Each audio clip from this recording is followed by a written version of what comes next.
हर वर्ष की तरह इस वर्ष भी 20 दिसंबर के बाद से सोशल मीडिया पर व्हाट्सएप ग्रुप हो या फेसबुक, इंस्टाग्राम आदि पर हैप्पी न्यू ईयर्स के बधाई वाले पोस्ट और मैसेजेस आने शुरू हो गए थे।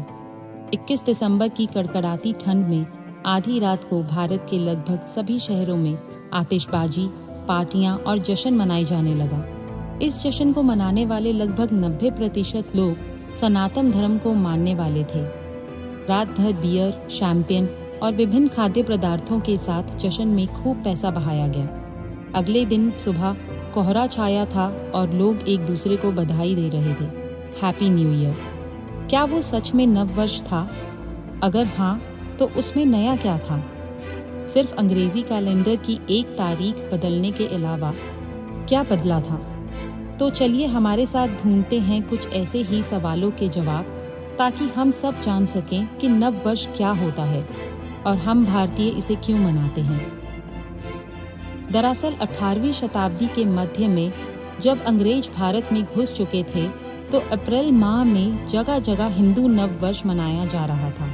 लोग लोकगीत गाकर, मिठाई बांटकर एक दूसरे को शुभकामनाएं दे रहे थे। तब अंग्रेजों ने पूछा कि ये क्या उत्सव है। लोगों ने बताया कि ये हमारा नव संवत्सर यानी नव वर्ष है। उस दिन चैत्र मास की शुक्ल प्रतिपदा थी और अंग्रेजी कैलेंडर के अनुसार 1 अप्रैल था।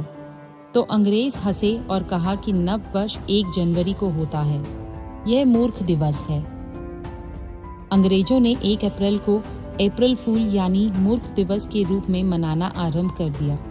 भारतीय भी पश्चिमी सभ्यता के पीछे भागने लगे और देखते देखते 20वीं शताब्दी में अवकाश और उत्सव के रूप में बढ़ गया था और 1 जनवरी को ही नव वर्ष मान लिया।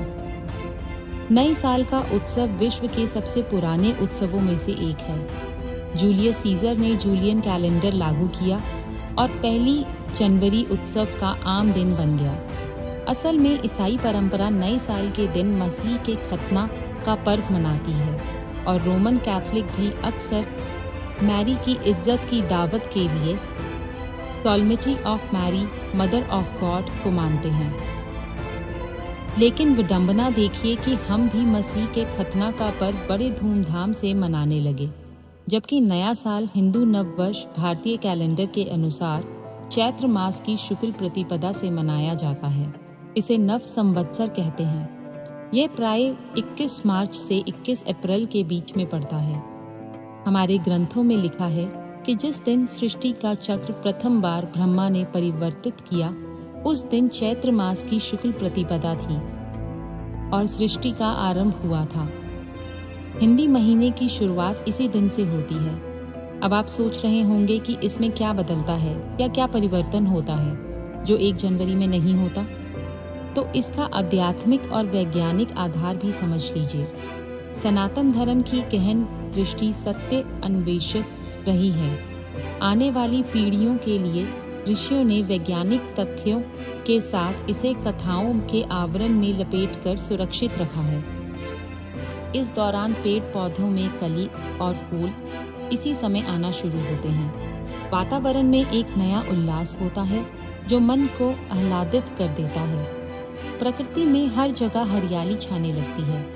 सर्दी में बर्फ से जमी झीलों से बर्फ की परत हटने लगती है।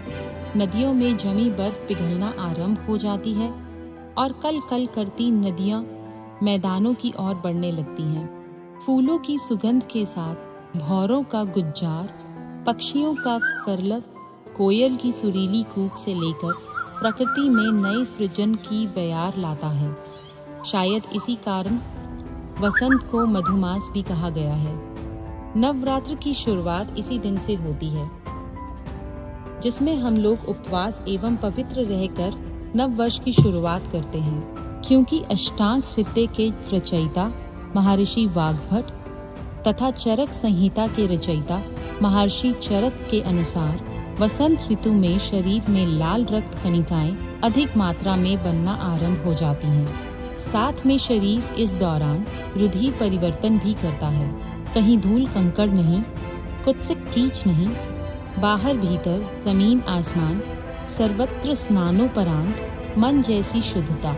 पता नहीं किस महामना ऋषि ने चैत्र के इस दिव्य भाव को समझा होगा और किसानों ने भी सबसे ज्यादा सुहाती इस चैत्र में ही काल गणना की शुरुआत मानी होगी। यानी सारी वनस्पति और सृष्टि प्रस्फुटित होती है। पके मीठे अन्न के दानों में आम की मन को लुभाती खुशबू चारों ओर मन में छा जाती है। चारों ओर पकी फसल का दर्शन आत्मबल और उत्साह को जन्म देता है। खेतों में हलचल, फसलों की कटाई, हंसिए का मंगलमय खर करता स्वर और खेतों में डांट डपट करती आवाजें। जरा दृष्टि फैलाइए, भारत के आभा मंडल के चारों ओर ये नववर्ष कितना कुछ लेकर आता है।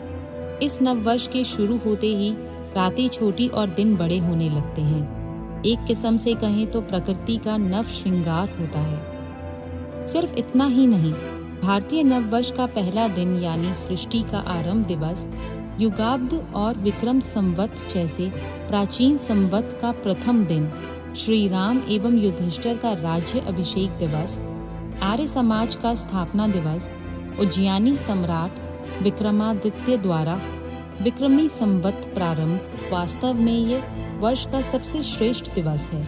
हिंदू नववर्ष का प्रारंभ चैत्र शुक्ल प्रतिपदा से माना जाता है, इसलिए यह सृष्टि का प्रथम दिन है। अब जो लोग 31 दिसंबर की रात्रि 12 बजे के उपरांत नए वर्ष का प्रारंभ मानते हैं, उन्हें जरूर सोचना चाहिए कि दिवस का प्रारंभ मध्य रात्रि में कैसे हो सकता है, क्योंकि दिन तो सूर्योदय के समय प्रारंभ होता है, रात्रि में नहीं।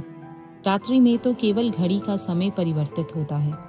पश्चिमी संस्कृति अनुसार नववर्ष मनाने वाले वर्तमान काल को 21वीं शताब्दी कहते हैं। यदि उनकी माने तो मानव का इतिहास केवल 2021 वर्षों का ही है, और यदि ये 21वीं शताब्दी है तो क्या इसके पूर्व मानव सभ्यता नहीं थी? हालांकि अब आधुनिक वैज्ञानिक भी सृष्टि की उत्पत्ति का समय 1 अरब से अधिक बताने लगे हैं, लेकिन आधुनिक सभ्यता की अंधी दौड़ में समाज का एक वर्ग अपने इस पुण्य दिवस को भूल चुका है।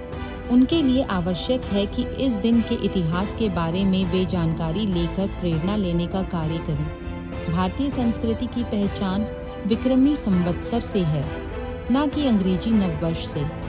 हमारा स्वाभिमान विक्रमी संवत्सर को मनाने से ही जागृत हो सकता है, न कि रात भर झूमकर 1 जनवरी की सुबह सो जाने से। इसका सशक्त उदाहरण पूर्व प्रधानमंत्री मोरारजी देसाई का यह कथन है, जिसे उन्होंने 1 जनवरी को मिले शुभकामना संदेश के जवाब में कहा था।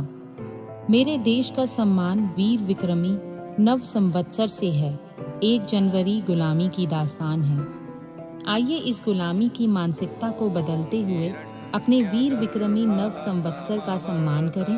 अपनी वैदिक काल गणना के महत्व को समझते हुए, एक दूसरे को हृदय से लगाते हुए अपना सनातन नववर्ष मनाएं। आप सभी को नव संवत्सर की हार्दिक शुभकामनाएं।